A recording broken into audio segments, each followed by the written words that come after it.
السلام علیکم ورحمۃ اللہ وبرکاتہ۔ خوبصورت عمل انسان کی شخصیت بدل دیتا ہے اور خوبصورت اخلاق انسان کی زندگی۔ طلبہ عزیز، اس اردو آن لائن تدریس میں آپ تمام کا استقبال ہے۔ امید ہے آپ لوگ خیر و عافیت سے ہوگے۔ آپ کی درسی کتاب کا سبق نمبر 19، جس کا عنوان ہے بزم شعراء اور مرحوم آزاد، اس کا حصہ اول ہم پڑھ چکے ہیں، جس میں ہم نے مصنف کا تعارف پڑھا تھا۔ آج انشاءاللہ حصہ دوم کا مطالعہ شروع کرنے جا رہے ہیں۔ اس کے مصنف ہے راشد الخیری، جو کہ ہم نے حصہ اول میں ان کا مطالعہ کر چکے ہیں۔ تو آئیے بنا کسی تاخیر کے سبق کا مطالعہ شروع کرتے ہیں۔ پیارے بچوں، جیسا کہ میں نے آپ کو پہلے ہی بتایا کہ یہ جو سبق ہے، اس میں جو اردو کے بڑے بڑے شعراء ہیں، جو مصنف ہے، جو نقاد ہے، جو پہلے ہو گزرے ہیں، جن کی وجہ سے اردو کا نام زندہ ہے اور آج ہم ہمارے اسکول میں اردو تعلیم حاصل کر رہے ہیں، انہی کی بدولت ہے جنہوں نے اردو کے لیے اپنی پوری زندگی وقف کر دی۔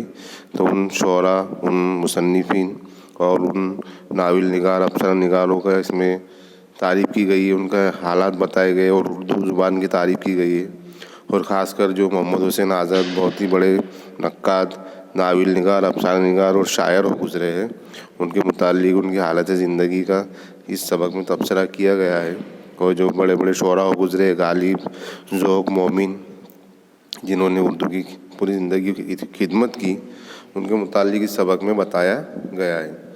تو آئیے سبق کا مطالعہ شروع کرتے ہیں۔ دیکھنا برادران وطن، کہیں ایسا نہ ہو کہ آگ جھپک جائے۔ بسا غنیمت ہے یہ وقت اور نعمت، غیر مترقبہ یہ محفل۔ رات گئی تو پھر ہاتھ آنے والی نہیں، چاند چمکے گا، تارے چھٹیں گے۔ راتیں بہت سی آئے گی اور جائے گی، مگر تم کہاں اور صورتیں کہاں۔ دل مجروح خون کے آنسو روئے گا، آنکھیں چاروں طرف ڈھونڈیں گی، مگر یہ سما نظر نہ آئے گا۔ آج آبادی سے 7.5 میل کے فاصلے پر اس گورستان میں، جہاں چپا چپا اور کونا کونا بے شبہ جواہرات سے مالا مال ہے، وہ مقدس صورتیں جمع ہوئی ہے، جن کے مبارک ہاتھ چمنستان اردو میں وہ پودے لگائے گئے جو قیامت تک تر و تازہ رہے گے، اور سدا بہار پھول کھلا گئے، جنہوں نے تمام دنیا کو معطر کر دیا۔ تو یہ اس وقت کی بات بتا رہے جب ایک محفل جمی ہے، مشاعرے کی بڑی محفل جمی ہے، جس میں بڑے بڑے شعراء اکرام ہیں۔ تو ان کی تعریف میں یہ مصنف نے لکھا، اس وقت کے منظر کشی کی ہے کہ دیکھنا برادران وطن، کہیں ایسا نہ ہو کہ یہ آگ چھپک جائے، اور یہ جو غنیمت وقت ہے، یہ قیمتی وقت ہے، قیمتی جو محفل ہے، یہ وقت اور یہ نعمت، یہ غیر مترقبہ ہو جائے، یعنی امید کے برعکس ہو جائے، اور جو یہ محفل رات گئی تو پھر ہاتھ آنے والی نہیں ہے، جو آج کی محفل ہے، یہ بہت قیمتی محفل ہے۔ چاند چمکے گا، تارے چھٹکے گے، راتیں بہت سی آئے گی اور جائے گی، مگر تم کہاں اور یہ صورتیں کہاں۔ دل مجروح خون کے آنسو روئے گا، مجروح کہتے ہیں زخمی کو۔ تو اگر یہ محفل جن کو نہیں ملی اور ایک بار چلی گئی تو دل خون کے آنسو روئے گا، چاروں طرف تم ڈھونڈو گے، مگر یہ سما نظر نہ آئے گا دوبارہ۔ اور آج آبادی سے 7.5 میل کے فاصلے پر اس گورستان میں، جہاں چپا چپا اور کونا کونا بے شبہ یعنی بہت قیمتی جواہرات سے مالا مال ہے، اور وہ مقدس صورتیں جمع ہوئی ہے۔ مقدس یعنی پاک، وہ پاک صاف صورتیں جمع ہوئی ہیں، جن کے مبارک ہاتھ چمنستان اردو میں پودے لگا گئے، جو قیامت تک تر و تازہ رہے گی اور سدا بہار رہیں گے۔ چمنستان یعنی اردو کے چمن میں، اردو کے گلشن میں یہ سب صورتیں جو جمع ہوئی ہیں، ان کے مبارک ہاتھوں سے انہوں نے اردو کے گلشن میں، اردو کے چمن میں ایسے پودے لگائے جو تا قیامت تک تر و تازہ رہیں گے، اور وہ سدا بہار پھول کھلا گئے ہیں، جنہوں نے تمام دنیا کو معطر کر دیا۔ معطر یعنی خوشبودار، پاک کر دیا ہے۔ رفتار زمانے کے شیدائیوں، ان چھجے دار پگڑیوں اور لمبی داڑھیوں کو دیکھ کر تعجب نہ کرنا، یہ شہر آبادی کے بسنے والے ہیں. ان کا لباس 13ویں صدی ہجری کا نمونہ ہے.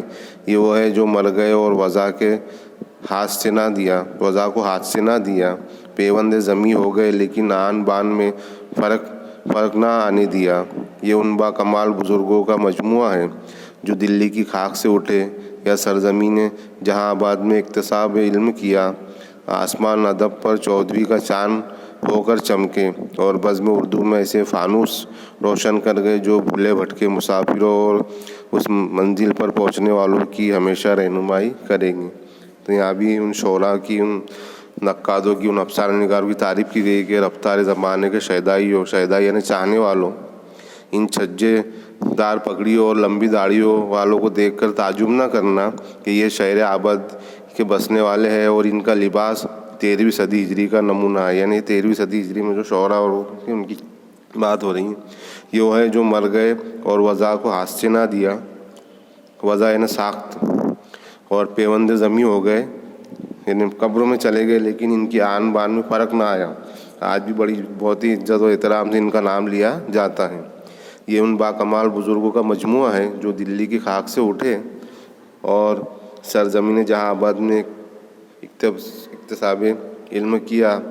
آسمان ادب پر 14ویں کا چاند ہو کر چمکے اور بزم یعنی محفل اردو میں ایسے فانوس یعنی کہ چراغ روشن کر گئے جو بھولے بھٹکے مسافروں اور اس منزل پر پہنچنے والوں کی ہمیشہ رہنمائی کریں گے. فانوس کے معنی ہوتے ہیں چراغ.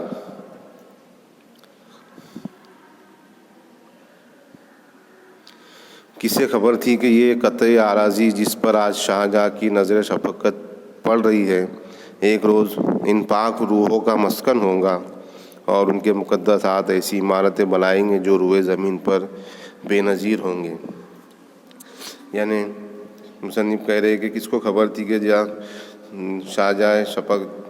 پر شاہجہاں جو بادشاہ تھے ان کی نظر شفقت پڑی ہے اور ایک روز ان پاک روحوں کا یہ مسکن ہوگا. یعنی دہلی کی بات ہو رہی ہے اور ان کے مقدس ہاتھ ایسی عمارت بنائیں گے جو روئے زمین پر بے نظیر ہوں گی یعنی بے مثال ہوں گی، جس کی کوئی مثال نہیں. بے نظیر کے معنی ہوتی ہے بے مثال. لو معزز سیلانیوں دل کی آنکھیں کھولو، دیکھو اور سنو کیسی صورتیں سامنے ہیں. قلم ان کی توصیف میں مجبور، زبان ان کی مدح سے معذور. کس کی مجال ہے کہ ان کے احسانات کا حق ادا کر سکے.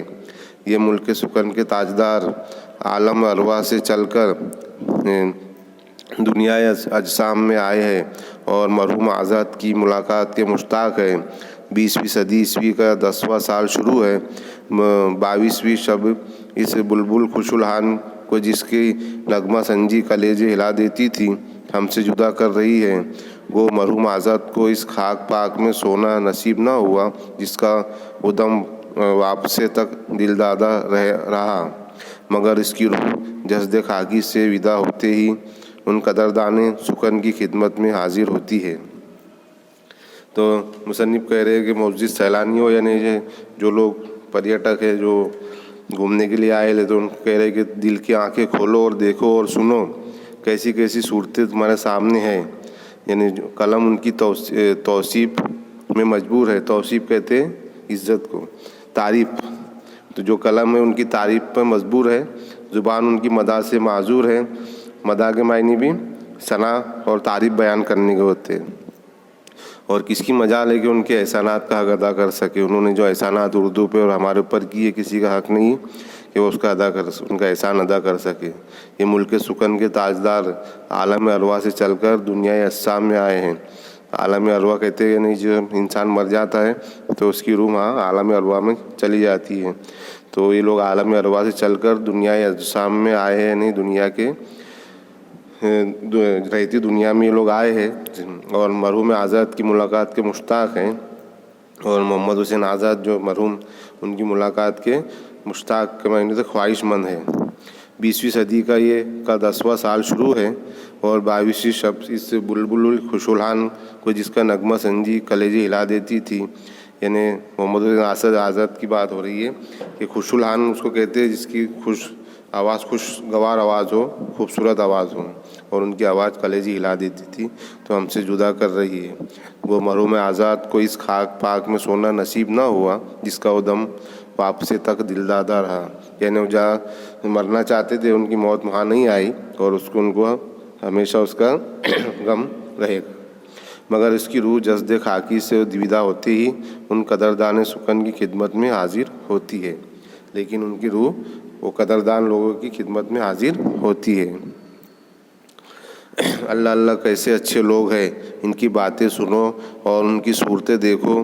بزم اردو کے معزز مہمانوں، تمہاری آنکھ بند ہونے کی دیر تھی، زمانہ کچھ کا کچھ ہو گیا، وہ باتیں خواب و خیال ہو گئی، تمہارے دامن شفقت سے جدا ہوتے ہی بد نصیب اردو پر وہ ستم ٹوٹے کہ زندگی وبال ہو گئی۔ اگیار کے بے اعتنائی کا ذکر نہیں، گھر کے بھیدیوں نے وہ لنکا ڈھائی کے چھکے چھڑا دیے، نتھرے نتھرے صاف شفاف پانی کے چشمے میں کھاری بد ذائقہ میلے کچلے ملاؤں نے اصلی آب و تاب غارت کر دی، تمہاری آنکھیں دیکھی ہوئی دو چار صورتیں بہترا تڑپی اور فڑفڑائی، مگر کون سنتا تھا جس پودے کو تم نے اپنے خون جگر سے سینچ کر رنگ برنگی کے پھول کھلائے، آج اس کا خدا حافظ۔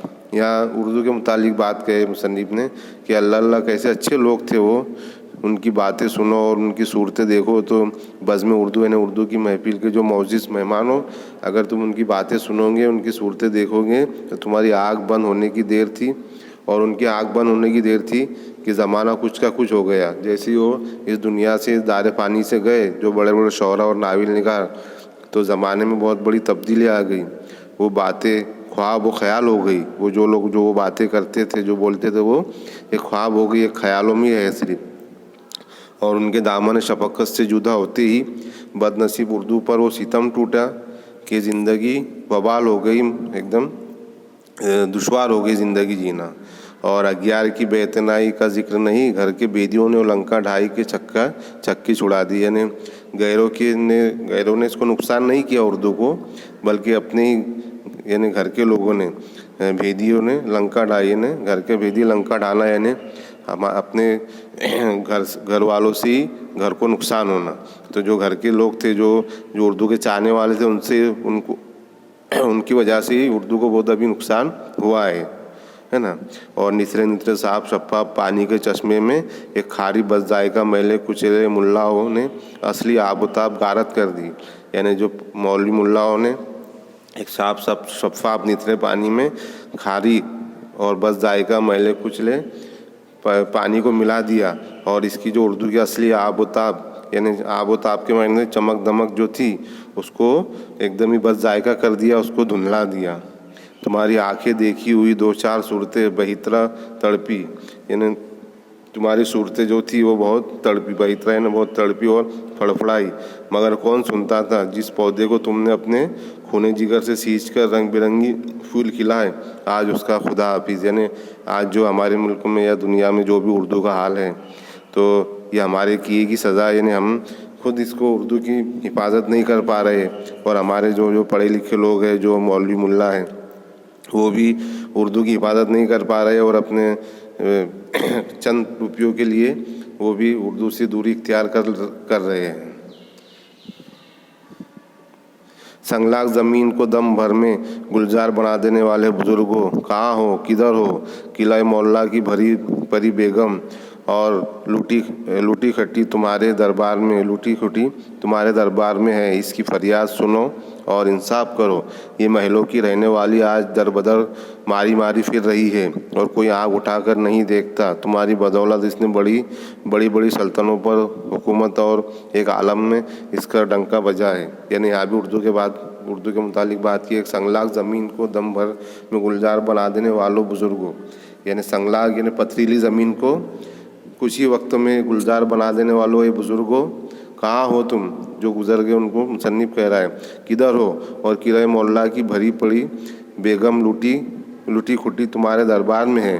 یعنی قلعہ معلیٰ یعنی اردو جو زبان ہے وہ پہلے بادشاہوں کے قلعوں میں بولی جاتی تھی، اس کے لیے اس کا نام اردو معلیٰ بھی، اور قلعہ معلیٰ یعنی بادشاہوں کے محلوں میں بولی جانے والی زبان کو بیگم سے تشبیہ دی ہے کہ یہ بیگم تمہاری جو بیگم ہے اردو وہ لوٹی کھٹی ہے اور تمہارے دربار میں ہے، اور اس کی فریاد سنو اور اس کے ساتھ انصاف کرو۔ یہ محلوں کے رہنے والی، یہ جو محلوں میں رہا کرتی تھی کچھ وقت پہلے، آج وہ در بدر ماری پھر رہی ہے اور کوئی آنکھ اٹھا کر نہیں دیکھتا۔ تمہاری بدولت اس نے بڑی بڑی سلطنتوں پر حکومت کی ہے اور ایک عالم میں اس کا ڈنکا بجا ہے نا۔ بڑی بڑی سلطنتوں میں اردو بولی جاتی تھی، لیکن آج اس کا بہت ہی برا حال ہو گیا ہے۔ عالم ارواح کے ستاروں تمہارے ہی طفیل تھا کہ اس کے حسن کو چار چاند لگے۔ نزاکت اس کی لونڈی، فصاحت اس کی چہری، بلاغت اس کے زرخرید۔ تمہارا منہ موڑنا تھا کہ اس کی چمک ماند، اس کی رنگت پھیکی، اس کی آب و تاب ختم، اس کی روشنی مدھم۔ گرد سارے جوہر زائل ہو گئے۔ تو یہاں شاعر کہہ رہے کہ عالم ارواح کے ستاروں تمہارے ہی طفیل تھا کہ اس کے حسن کو، یعنی اردو کے حسن کو چار چاند لگے تھے۔ نزاکت اس کی لونڈی اور فصاحت اس کی چہری اور بلاغت اس کی زرخیزی تھی، ہے نا۔ نزاکت اس کی لونڈی یعنی کہ نازکت اس کی لونڈی تھی، اور فصاحت اس کی چہری۔ فصاحت کہتے ہیں خوش کلامی کو، اچھے بیان کو، اور چہری جیسے خادمہ، ہے نا۔ چہری یعنی خادمہ، تو یہ اردو کی ایک ایسی خادمہ تھی جو ایک دم خوش کلامی کرتی تھی، اس نے اردو کی۔ اور بلاغت اس کی زر خرید، بلاغت کہتے ہیں خوش بیانی کو، اور زر خرید اس کا غلام، تو خوش بیانی اس کی غلام تھی۔ اور تمہارا منہ موڑنا کیا ہوا کہ اس کی چمک مان پڑ گئی، پھیکی پڑ گئی، اس کی رنگت مدھم ہو گئی، پھیکی ہو گئی، اور اس کی آب و تاب، اس کی چمک دمک ختم ہو گئی، اور اس کی روشنی ایک دم مدھم ہو گئی، ایک دم کم ہو گئی۔ گرد سارے جوہر زائل ہو گئے یعنی کہ سب برباد ہو گئے۔ کیسا پرلطف سما اور بہار کی محفل ہے۔ میر، سودا، درد سے لے کر داغ تک تمام سکنور موجود ہیں۔ یہ وہ فقیر ہے جو مر کر عقلین سکن کے بادشاہ ٹھہرے۔ گو زمانے نے جیتے جی ان کی قدر نہ کی، مگر ان کے دماغوں سے ایسے چشمے پھوٹے کہ خلق اللہ ہمیشہ سیراب ہوگی۔ تو یہاں پر ایک محفل جو سجی ہے، اس وقت کی محفل کی بات مصنف کر رہے ہیں کہ یہ کیسا پرلطف سما ہے اور بہار کی محفل سجی ہے، جس میں میر، شاعر جو میر ہے، سودا ہے، درد ہے سے لے کر داغ تک تمام سکنور موجود ہے، اور یہ فقیر ہے جو مر کر عقلی سکن کا بادشاہ ٹھہرے، یعنی مرنے کے بعد بھی یہ سلطنت کے، یہ ایسے فقیر ہے کہ جو مرنے کے بعد بھی ایک سلطنت کے بادشاہ ٹھہرے، اور زمانے نے جیتے جی ان کی قدر نہ کی، مگر ان کے دماغوں سے ایسے چشمے پھوٹے کہ خلق اللہ نے، اللہ کی مخلوق نے ہمیشہ سیراب ہوگی، یعنی ہمیشہ اس سے فائدہ اٹھائے گی۔ کرسی صدارت پر میر صاحب رونق افروز ہے۔ غالب، ذوق، مومن اور ان کے ساتھ وہ تمام شعراء با کمال جن پر دلی ناز کر رہی ہے تشریف فرما ہے۔ دفتن شمس العلماء آزاد کی تشریف آوری کا گلگلہ بلند ہے۔ کشتی زرنگار میں خلط ہفت پارچہ رکھا تھا۔ آزاد کا داخل ہونا تھا کہ خوش آمدید کے نعرے لگاتے ہوئے اہل محفل تعظیم کو اٹھ کھڑے ہوئے، ذوق سے بڑے شوق سے، اور لائے ملک الشعراء خاقانی ہند نے میر صاحب کی اجازت سے خلط پہنایا۔ سب نے مبارکباد دی۔ اس کے بعد حضرت داغ کھڑے ہوئے، ہاتھ میں ایک فرمان تھا، اور نگاہ شوق شمس العلماء کے رخ روشن پر صدر انجم کے اشارے سے یہ تقریر شروع کی۔ تو جو محفل سجی تھی، وہ محفل میں کرسی پر جو صدارت کر رہے تھے وہ میر صاحب رونق افروز تھے، اور مرزا غالب، ذوق، مومن اور ان کے ساتھ وہ تمام شعراء با کمال جن پر دلی ناز کر رہی ہے سب تشریف فرما تھے، اور دفتن شمس العلماء آزاد کی تشریف آوری کا گلگلہ بلند تھا، اور سبھی جو محمد حسین آزاد کو جو لقب ملا ہے شمس العلماء کا، ان کی آنے کے سب انتظار میں تھے اور ان کی آواز بلند کر رہے تھے۔ کشتی زرنگار میں خلط ہفت پارچہ رکھا تھا۔ خلط کہتے جو وہ عزت افزائی کے لیے بادشاہ کے طرف سے ایک تحفہ ملتا ہے، اس کو خلط کہتے ہیں۔ تو کشتی زرنگار یعنی سنہری، سونے کے پانی کی جو کشتی ہوتی ہے جس پر سونے کا پانی چڑھا ہوتا ہے، سنہری کشتی میں خلط پارچہ یعنی کپڑا رکھا ہوا تھا، اور آزاد کا داخل ہونا تھا کہ سب خوش آمدید کے نعرے لگاتے ہوئے اہل محفل ان کی تعظیم میں ان کی عزت کے لیے کھڑے ہو گئے. جیسے ہی محمد حسین آزاد اس محفل میں آئے اور بڑے ذوق سے بڑے شوق سے لائے، بڑے شوق سے وہ خلعت لائے. اور ملک الشعراء خاقان ہند نے میر صاحب کی اجازت سے، جو کہ صدارت کر رہے تھے، ان کی اجازت سے محمد حسین آزاد کو خلعت پہنایا، جو پوشاک ہوتی ہے عزت بطور عزت افزائی بادشاہ کی طرف سے ملتی ہے، اسے خلعت کہتے ہیں. سب نے ان کو مبارکباد دی. اور اس کے بعد حضرت داغ نے کھڑے ہوئے ہاتھ میں ایک فرمان تھا اور نگاہ شوق شمس العلماء کے رخ روشن پر صدر انجم کے اشارے سے یہ تقریر شروع کی. انہوں نے پھر ان کے متعلق ایک تقریر شروع کی. تو عزیز طلبہ، یہ حصہ دعا میں مکمل ہوتا ہے. انشاءاللہ حصہ صبح میں اگلی ویڈیو میں ہم دیکھیں گے. اللہ حافظ.